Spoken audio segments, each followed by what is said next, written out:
Republican Party leaders are searching for the way forward, and Democrats are facing new struggles within their party. With us now, Bob Schieffer, chief correspondent and host of Face the Nation. Bob has also been named as an inductee into the Television Hall of Fame. Bob, good morning, and congratulations, sir. Woohoo! Well, thank you. If you live long enough, you may win a prize. It's more than that, Well Bob Schieffer. Yes. Right. For Two sure. big ideas. One, what's happening in the Republican Party, and secondly, what do you make of the Republicans saying that the president wants to annihilate them? Let's start with what they're doing inside the party.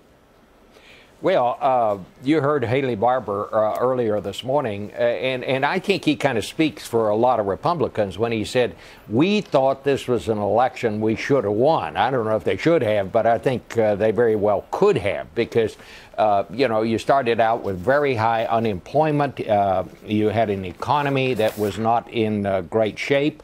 You had all of those signs, polls showing most people thought the country was headed in the wrong direction, and yet the Republicans lost. And I think they're just trying to figure out now how they can broaden their appeal, and that is the problem. They're talking a lot about what they can do about the logistics and the tactics and all of that.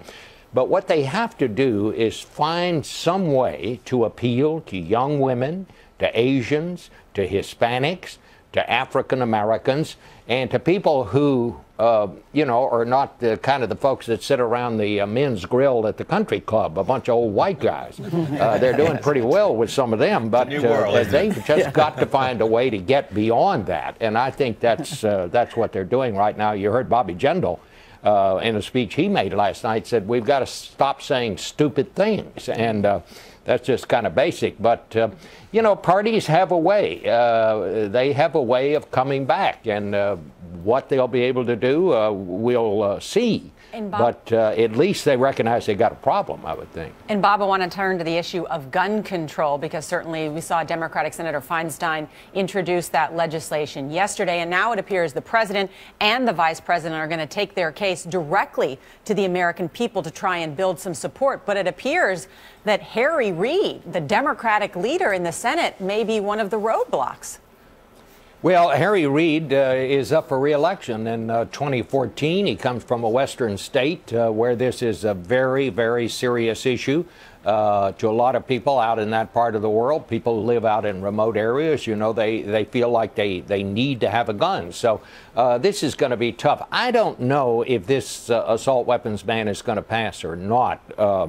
What I do know is I think the atmosphere around here has changed.